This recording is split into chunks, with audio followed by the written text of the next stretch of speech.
Marcelo Pirisoli, e em nome da organização, eu já agradeço a presença de vocês dois, né?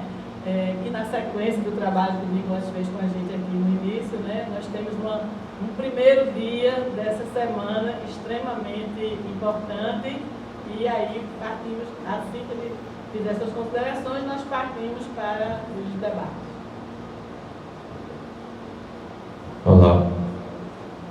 Olá, boa tarde. Agradecer a organização que me convidou, agradecer ao professor Aurino pela sua apresentação, uma apresentação compreensiva, então já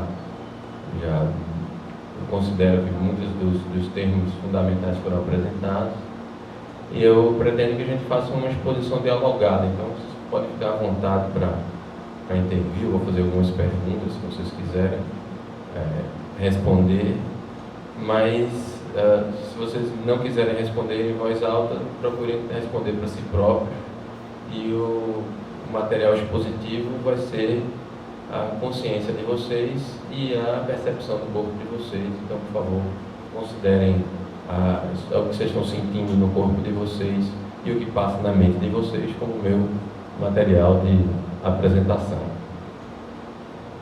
O tema proposto: saúde psicológica como condição para a pacificação.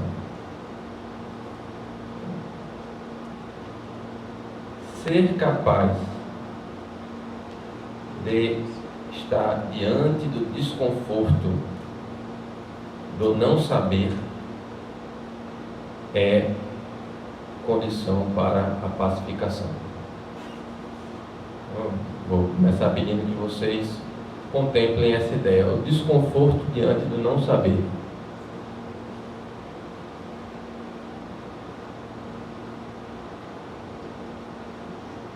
Ou seja, quando nós estamos diante do outro e o outro não se comporta como é esperado, o outro, ele é o que ele é o outro, ele tem uma outra maneira de ver, uma outra maneira de estar no mundo, uma outra maneira de perceber, então ele frustra as nossas expectativas de como ele deveria se comportar.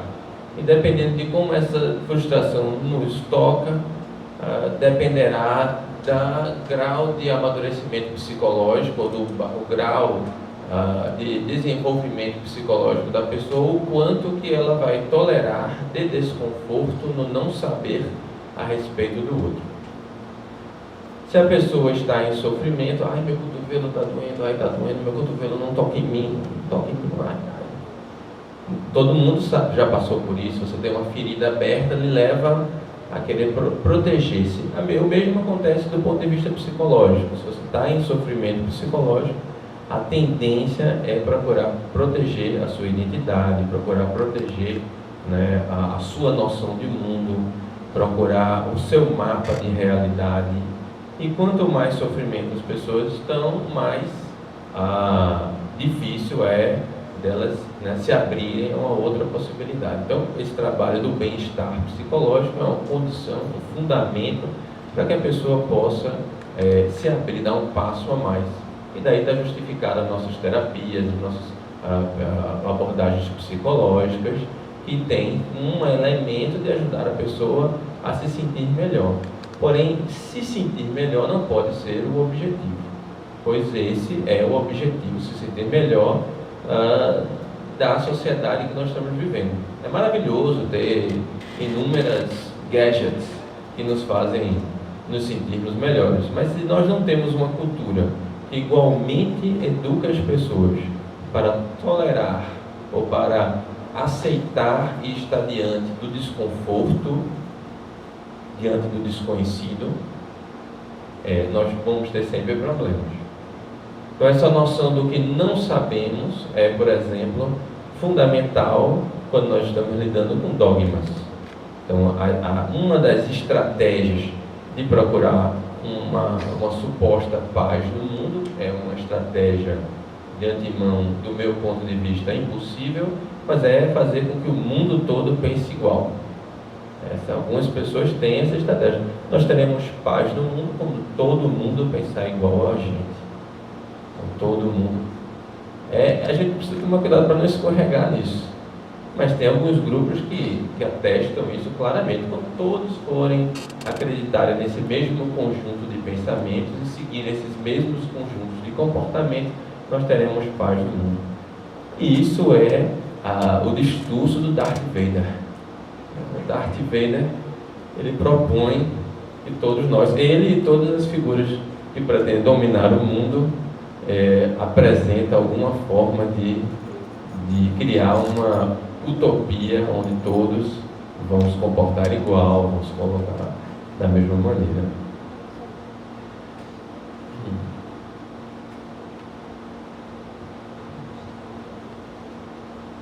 Essa questão da escolha da diferença, da poder acolher, né, o que nós não sabemos, ela também é existencial. E aí é onde nós ligamos com essa abordagem científica da tradição da meditação, que por força da literatura científica tem sido chamada hoje de mindfulness.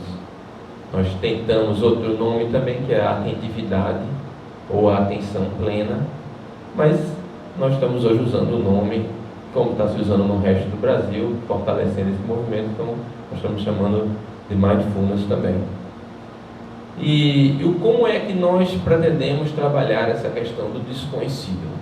Assim, quando você senta consigo próprio e passa a observar a sua respiração, observar os seus pensamentos, deixar seus pensamentos irem e virem, eventualmente, se você fizer um processo investigativo de si, muito provavelmente você vai dar de encontro com o fato que nós não sabemos sobre nós próprios. Nós não sabemos quais são nossos limites, nós não sabemos qual é nosso potencial, nós não sabemos o que queremos exatamente, nós não sabemos uma série de coisas, nós não sabemos nem onde é que está a nossa separação com o outro, nós não sabemos nem o que nós somos. Então, o processo de treinamento da meditação é um processo de familiarização com essa condição de não saber, essa condição de desconhecido. E nós temos observado nos nossos estudos qualitativos, em alinhamento com a literatura objetiva, que isso é um elemento interessante, ou seja, a medicina e a literatura objetiva, né? Se você lembrar daquele quadrante que o professor Aurino apresentou, o quadrante superior esquerdo, ela se interessa pelo quadrante superior direito e produz uma série de estudos controlados dentro da sua metodologia objetiva que atestam que certos processos, para aqueles que ouvem apenas literatura científica objetiva, são, baseados em evidência. E aí, quais são os processos baseados em evidência hoje? A gente poderia usar uma distinção bem mais ampla, mas pegando vários e colocando-os em categorias, a gente diria que um dos grandes objetivos que nós estamos procurando é a flexibilidade psicológica. Porque se a pessoa é flexível, significa que ela pode agir de mais de uma maneira. Se a pessoa não é flexível, então ela vai tender a agir da mesma maneira sempre. E se ela age da mesma maneira sempre, quando ela se encontra com um outro que não se encaixa no seu modelo, ela vai procurar encaixar o outro no seu modelo para poder agir com aquela pessoa da mesma maneira. Tem uma ilustração que diz assim: para alguém que só tem um martelo, a pergunta é: isto é um prego ou não é um prego? Porque eu só tenho um martelo. Então, quanto mais amplo o seu kit de ferramentas, mais maneiras que você pode lidar com a vida e com o outro, maior a flexibilidade, mais condições psicológicas haverão para a pacificação, que não depende só de condições psicológicas, mas também questões culturais, sociais, de todas as ordens, históricas, políticas, mas nós estamos falando aqui dos aspectos psicológicos que estão nisso.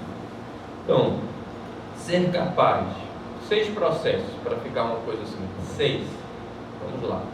Ser capaz de perceber os próprios sentimentos, sem se deixar dominar por eles. Ser capaz de perceber os próprios pensamentos, sem se deixar enrolar neles, sem passar a acreditar neles, o que na literatura tem chamado de entanglement. Você tem ficado enrolado naqueles pensamentos, ou seja, lhe passa na mente que uma certa pessoa é de uma certa maneira e você acredita. Acho que esse Aurino é um tal, e pronto. E agora jogou o rótulo, grudou. Então, também pode acontecer ao contrário, dizer assim, Aurino é um professor tão maravilhoso. Então as pessoas tendem a colocar rótulos no outro que limitam os outros e limitam a nós mesmos. Então, para poder ter essa desidentificação com o pensamento, que é segundo, para a gente organizar o que nós estamos falando, nós precisamos aceitar os nossos pensamentos, todos que passam por nossa mente. E eu sei, não é só na sua mente que passam coisas estranhas, também na de todo mundo. E o doutor, o senhor também pensa besteira? Quem é isso? As pessoas se surpreendem com isso. E como? Todos nós pensamos besteira, não é só você. Isso é uma característica nossa.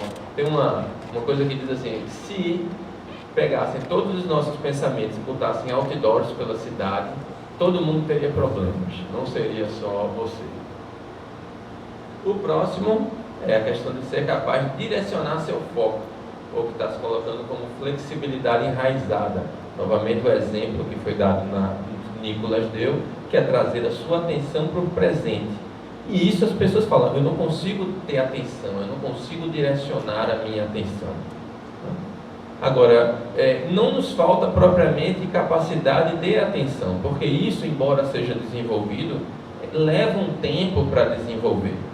Isso não explicaria as rápidas mudanças que nós observamos nos nossos pacientes.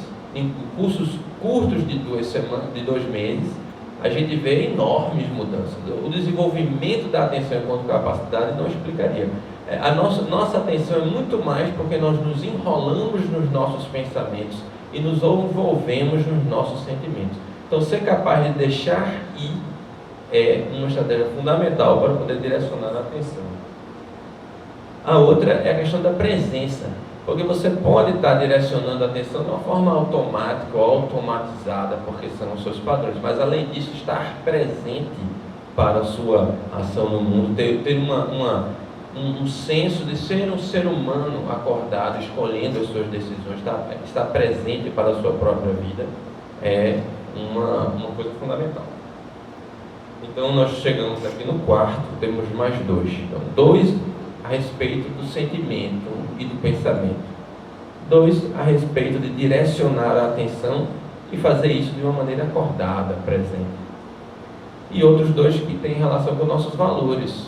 Então, diante desse não saber, nós vamos escolher valores, que são aqueles que nos tocam, ou que nós escolhemos diante de uma multiplicidade. Então, cada um de nós aqui tem valores diferentes. Nós não podemos esperar que as pessoas todas tenham valores iguais. Cada um valoriza um pouco mais uma coisa ou outra, e isso faz com que a nossa ação seja um pouco diferente. Então, ter consciência desses valores e cultivá-los é também uma das características da flexibilidade mental e baseada em evidência. E formar hábitos ao redor desses valores. Uma pequena revisão, assim, do que eu trazia, ou do que eu estava já trazendo, mas como o professor Aurino já se expandiu a respeito desses conceitos, apresentando vários desses em formatos, em categorizações um pouco diferentes, mas bem alinhado dentro do que nós estamos falando, eu quero enfatizar essa questão de aceitar o nosso diferente, aceitar essa parte de nós, deixar os pensamentos e os sentimentos emergirem. Então, o que você está pensando agora? E agora, o que você está pensando? Então, veja como é interessante nós termos hoje uma abordagem de tratamento baseada em evidência para a prevenção da depressão, como sugerido pelo maior centro de medicina baseada em evidência do mundo, que é o NHI de Londres, e o National Health Institute, para a prevenção de recaídas de depressão. Veja, nós estamos vivendo uma epidemia de depressão, nós temos uma tecnologia, porque já que quadrante objetivo nessa perspectiva é uma tecnologia que referenda esse trabalho de autoobservação, de autopesquisa, no qual as pessoas são convidadas a serem pesquisadoras da sua própria experiência. Então, em si, é um trabalho completamente alinhado com esse quadrante da intenção, esse quadrante da autopercepção, da vivência, da awareness de si, da flexibilidade mental, mas ele vem dentro de um diálogo que dialoga com a ciência objetiva. Então, extremamente possível e adequado para uma conversa acadêmica dentro desses âmbitos da saúde pública e dentro dessas perspectivas. Também a ansiedade, síndrome do pânico, outras questões fundamentais. Então, nós vamos prevenir depressão. Como? Você quer prevenir depressão? Eu estou interessado. Quem está interessado em prevenir depressão? Eu estou interessado. Não é uma coisa que eu quero passar. Então, o que a gente tem como previdência? Qual é a evidência mais forte? É a desidentificação com o pensamento. É ser capaz de não pensar sem necessariamente se enrolar neles. Saber criar essa distância entre o que é um pensamento e o que é. É claro que redes sociais faz parte, emoções positivas faz parte, tudo isso são fundamentais, nós precisamos criar isso, mas a partir dessa perspectiva, dessa relativização do que nós acreditamos, do que nós pensamos, e não em cima de perspectivas dogmáticas que a gente observa comunidades que parecem ter essa união de sentimento, mas que há uma falta de liberdade. E esse aspecto da liberdade no pensar, da igualdade no sentir e na fraternidade, na ação fundamental, como a gente trabalha na pedagogia social. Alguém gostaria de fazer um comentário, alguma coisa que eu toquei, faz algum sentido ou não faz nenhum sentido, já que é uma exposição dialogada, até agora ninguém levantou a mão, ainda dentro do meu tempo de fala, depois a gente vai abrir, mas, por favor. Você fez um comentário muito interessante a respeito de observador, de ser observador de si. Você fez um comentário interessante a respeito de ser observador de si. E aí me veio na mente, eu sou de Minas Gerais e atualmente a gente teve uma catástrofe lá, uma barragem, 2 barragens arrebentaram e simplesmente são mais ou menos 200 e tantas mil pessoas no entorno direto e fora as repercussões anteriores. E aí a gente recebeu uma mensagem espiritual orientando para que a gente trabalhasse com essa ideia de que não reproduzisse essa forma de pensamento, para que a gente conseguisse então amenizar energeticamente, seria uma forma de contribuir para poder amenizar esse processo. E aí eu fiquei pensando assim, essa mensagem tem um sentido e significado no que você fala, dessa questão de observar aquilo que você está pensando, ou está sentindo, ou que está fazendo, para as pessoas que não estão naquela situação diretamente envolvidas. E é esse ponto que eu queria que você pudesse comentar. Como fazer esse processo meditativo e atuar nessa cocriação imaginativa, que a gente está treinando aqui, fazer isso acontecer, nas situações onde isso ocorre e você não tem esse contingente suficientemente de campo energético para fazer isso acontecer. Deu para entender o que eu estou dizendo? Olha, eu acho que o que você está dizendo tem algumas particularidades da tua forma de compreender, e o que eu posso é compartilhar o que é que me vem na minha forma de compreender a respeito disso. Primeiro, realmente é uma tragédia, e aí, diante dessa tragédia, nós temos um sentimento de ação ou um sentimento de pesar e inação. Então, o que me vem é isso: você vai construir a situação de uma maneira que você manifesta uma energia proativa e uma energia de ação, ou é uma energia de pesar e de sofrimento? Então, a gente trabalha com, às vezes, mudanças muito pequenas. As pessoas dizem assim, não, mas eu não vou mudar o que aconteceu. Mas assim, nós temos imagens mentais, né? E como é que essas imagens mentais, como é que nós construímos o mundo, né? A leitura que nós temos do mundo, e às vezes a mudança que é necessária é o tom de voz que nós falamos mentalmente com nós mesmos, ou a quantidade de luminosidade. Tem um caso, por exemplo, que eu me lembro de uma mulher que ela tinha um temor da morte.